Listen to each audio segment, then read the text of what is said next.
What's going on, everybody? Welcome to the Wager Zone podcast, and we are back for another UFC event, guys. Man, last night we got slammed on the LFA card. I feel like I got robbed on 2 fights. One of the guys in my parlay, one leg of the parlay didn't cash. It was a minus 1,000 favorite because he gassed out and got reversed in the second round. Like, oh my gosh, bad things happened in LFA last night, guys. And another guy with Paulson was on top and was winning the fight the whole first round, gets on top again, and gets caught in the triangle. Oh my gosh, it was a bad card yesterday, guys. It was a horrible card. That's why those LFA fights are scary sometimes. That's why we don't have too much investment as much as we do in UFC, because those are very, very low level fights, guys. But alright, guys, let's get into this UFC video. It's UFC Fight Night 100, and guys, I'm very disappointed in the UFC. This is UFC Fight Night 100, and you guys give us this poo-poo card, this a dead ass horrible card. Like, oh my gosh, I don't even want to talk about it, guys. Let me get this video out for you guys, because this card's going to be starting at 1 o'clock today. So hopefully we make some money on this UFC fight, guys. So Melissa Mullen's going to be taking on Claudia Sygula in the first fight of the night, and I'm going to be taking the underdog in this one. I'm not going to have too much investment in this fight, because in my opinion, this is a very low-level fight. This fight's going to come down to if Claudia can stop the takedowns, and this fight, honestly, in my opinion, I think it's going to come out to a dog fight. Melissa Mullen's has shown she has no gas tank, and she missed weight again yesterday, guys. This girl just cannot make weight. She missed weight back-to-back fights, and she's shown that when she misses weight, her gas tank is not there.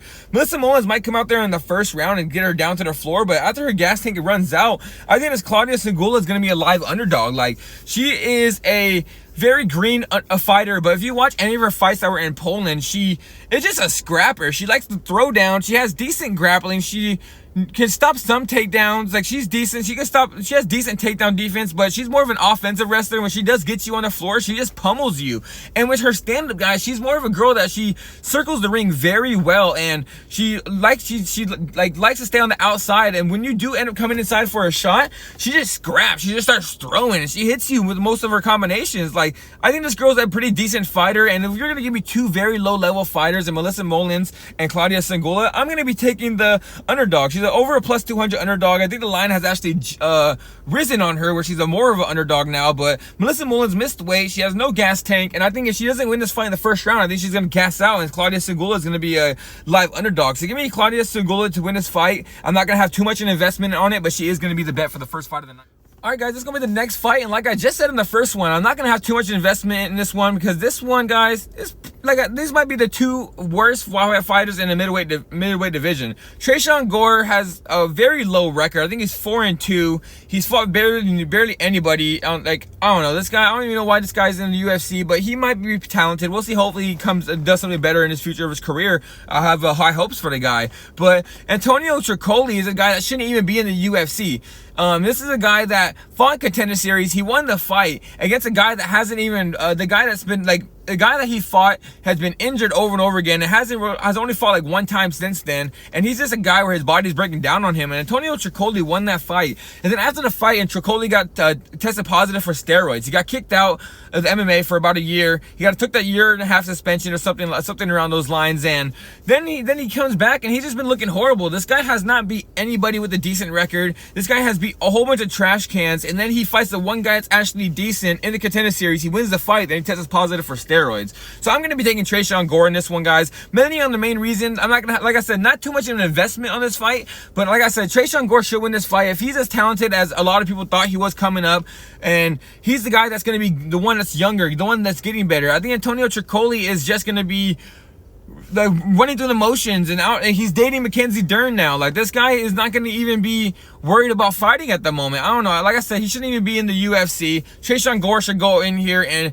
dominate this fight, in my opinion. If Tresean Gore loses this fight to Troli, he's gonna be dropped from the UFC. I literally see this fight coming down to where Dana White has signed a whole bunch of new people from the Dana White's Contender Series, and he's looking to drop some people. So the loser of this fight gets dropped from the UFC, in my opinion. So I'm gonna be taking Tresean Gore. He's a younger fighter that should be the one that's getting better, the one that's still green, that hasn't had a lot of MMA fights, that's still getting better. So give me Tresean Gore to win this fight. This next fight is gonna be Cody Stamann taking on Damon Blackshear. And guys, I'm going to be going with the underdog on Cody Stamann. Cody Stamann has shown to me in all of his fights that he's just a dog, and he he's really good wrestler. Even when he fought Merab went like 5 for 11 on his takedowns. Merab couldn't hold this guy down. Merab couldn't control him really well. He was stopping a lot of Merab's takedowns, and all of his other fights, he stopped a lot of other people's takedowns. And Damon's Blackshear, I think if these guys come into a striking battle, I think it's going to come down to very even, but Cody Stamann is going to have the power advantage. But Damon Blackshear is a black belt. He's a very good grappler,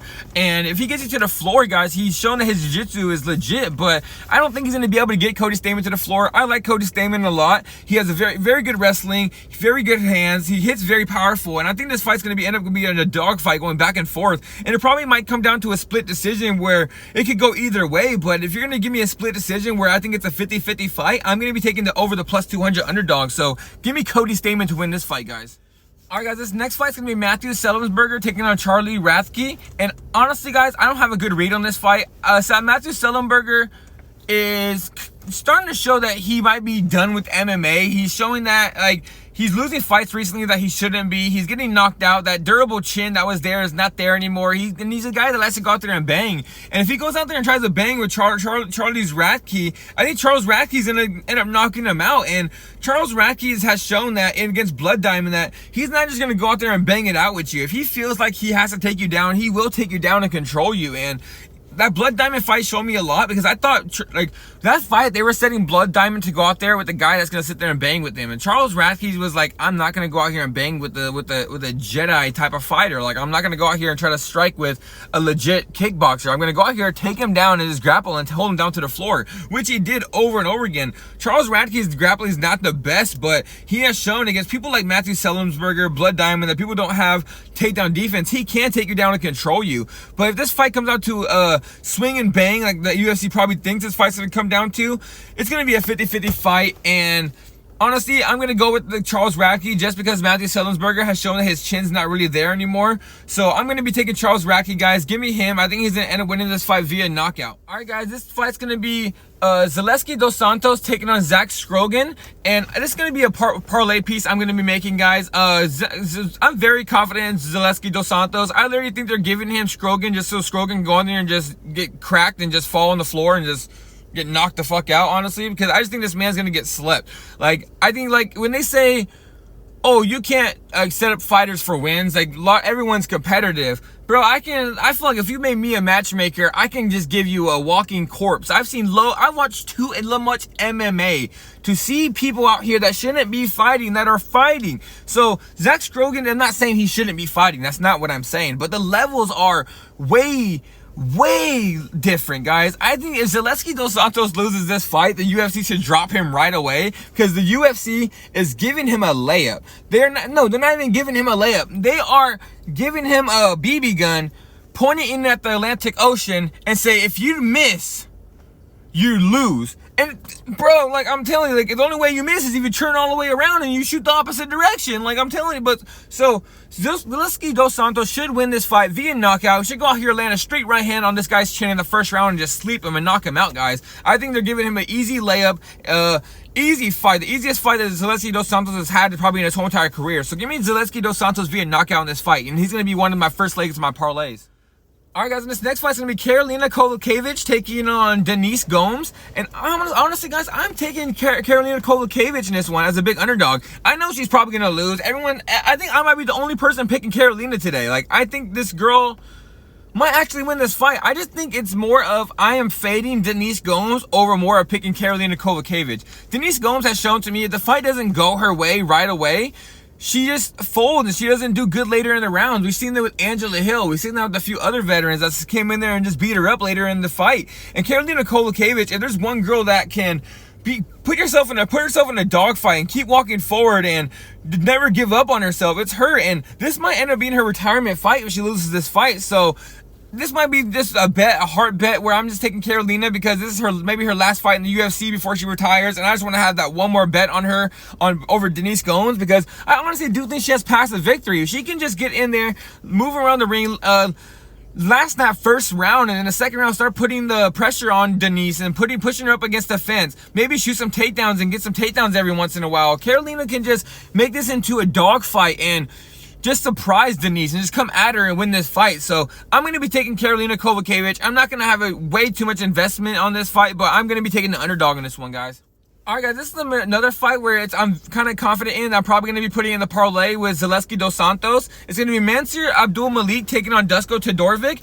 And Mansur Abdul-Malik, I bet against him in the Dana White's Contender Series. I actually took Wes Schultz against him in the Contender Series, and he surprised me a lot, guys. Wes Schultz went out there, was doing really well in the first round. But that second round where Mansur just showed his athleticism, he went in there, showed he has a gas tank as well in the second round, and took him down and just started landing these massive elbows. These elbows, and just ended up finishing the fight. He's shown he's very powerful, very explosive, he's very athletic, and he is very green and very young, and he's still getting better, guys. And Dusko Todorovic, I think he's gonna get dropped after this fight, guys. This guy has no chin, no gas tank.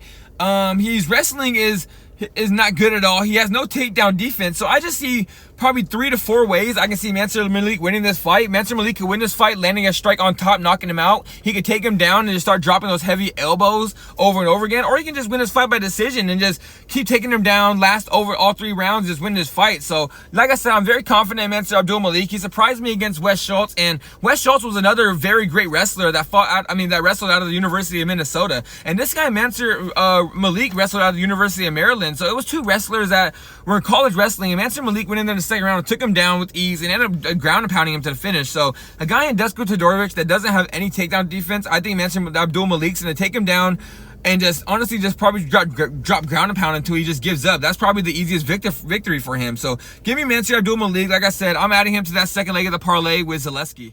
Alright, guys, in this fight's gonna be Luana Panero taking on Jillian Robertson, and I'm gonna be putting her in another parlay, guys, a 2-leg parlay. I'll just tell you guys right now with Carlos-Prates. I will let you guys know later on why I think Carlos-Prates is gonna win, but like I said, it's gonna be a 2-leg parlay with him. I'm gonna be taking Jillian Robertson, guys. Luana Panero has shown that she has no takedown defense, in my opinion. Her grappling is not really there at all, so I just think this fight where Jillian Robertson is just tailor-made for her, where she should go in there, land some strikes on top, and then use the strikes to get the takedown to the floor and end up just controlling her for all 3 rounds or end up getting a submission victory. I think this fight comes down to where she gets the takedown for the first round. She wins the first round, and then the second round, Luana starts to tie her out, and then we can start seeing her throwing submission attempts at her, maybe finish her by a rear naked choke, or maybe even get her in an armbar. But I do believe Jillian Robertson wins this fight, probably via submission, and I don't think Luana Panero is going to be able to stop any of those takedowns. So give me Jillian Robertson to win this fight, guys. Alright, guys, this next fight's going to be Gaston Bolanos taking on Cortavius Romeos, and I'm going to be taking Cortavius in this one, guys. I think Cortavius is going to be able to get the takedowns in this fight. If Cortavius tries to go out there and swing and bang with Gaston Bolanos, he might end up getting knocked out. I'm not going to have too much of an investment in this fight. He is a minus 200 favorite, so I think I might end up parlaying him with the over 2.5 in the first female fight of the night. That's probably what I'm end up going to be doing, but I am going to be taking Cortavius in this one. If he's smart, he's going to go out here and get the takedowns, because Gaston Bolanos has no takedown defense. If Cortavius could take him down over and over again and just start landing heavy ground and pound, I think he ends up winning this fight via rear naked choke or just ground and pound finish, guys. I don't think Gaston Bolanos' takedown defense is there at all. But like I just said, if Cortavius tries to go out there and swing and bang with Gaston Bolanos like he tried to do with Ramon Tavares in Contender Series and he got knocked out, if he tries to do that again, he's going to get knocked out again. But in my opinion, I just think he's going to be smart this time, get some takedowns.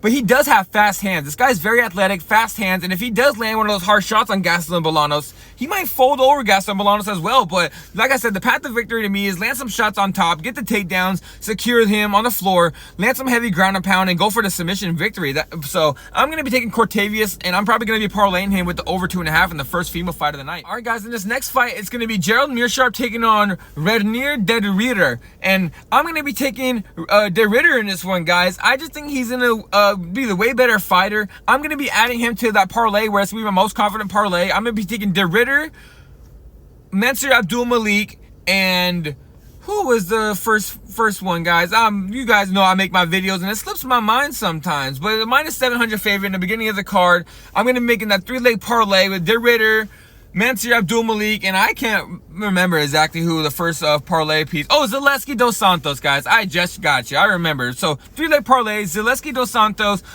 Abdul Malik and De Ridder in this one, and I'm going to be taking De Ridder to win just because I think he has the better grappling. I think he has the better wrestling. I think he has the better hands. I just think he's a better all-around fighter than Gerald Meerschaert. Gerald Meerschaert is a veteran, but he has shown that he doesn't really have a chin anymore, and when he gets hit really hard, he folds over, and what usually helps him is his cardio and his he usually tries to withstand that first round, and his cardio pulls out and he'll take you down and get a submission in the second round. But in this one, his cardio is not even better than De Ridder, in my opinion. I just think De Ridder, coming from one championship, the only person he's ever like really lost to in one championship is this Russian guy that's only had one loss, and watching him, he's legit. This guy could be a top 10 middleweight in the world in the UFC as well, and I just think De Ridder is way better than Gerald Meerschaert. He's probably going to stop a lot of the takedowns, and this fight's going to end up being a stand-up battle where he's going to end up knocking out Gerald Meerschaert. So he's going to be the third leg of that parlay, and that's going to be my most confident parlay of the night, guys. Alright guys, this is going to be the main event. It's going to be Neil Magny taking on Carlos Prates. And like I said, it's going to be the second leg of that parlay with Julian Robertson. I'm going to be taking Carlos Prates. He's a minus 800 favorite. He should go out here and knock out Neil Magny. I feel bad. I wanted to take Neil Magny this weekend. I wanted to say Prates is probably going to gas out in the later rounds. Don't get me wrong, guys. This fight gets past the second or third round, and I see Prates is getting tired, and Magny's lost those first two rounds, and he's a bigger underdog than what he already is. I'm going to throw a little bit of money on Neil Magny because all week I was like, what if Neil Magny pulls him into deep waters and wins this fight? But at the end of the day, I just think Carlos Prates is going to end up landing that hard, straight left hand, that laser beam left hand, knocking out Neil Magny. And I think it's the inevitable of Carlos Prates is going to be in the top 15, being ranked after this fight, and Neil Magny might be getting released after this fight. Kind of sad. Neil Magny is going through a lot in his life right now with a divorce and women, with family issues at the moment. This man's a veteran. On Veterans Day weekend, they set him with a fight with this, and he might go out there and get knocked out in the top of it. So I feel bad for Neil Magny. I'm a big fan of him, but it might just be the inevitable that Carlos Prates gets a knockout in this fight. So give me Carlos Prates to win this fight via knockout, and I'm going to be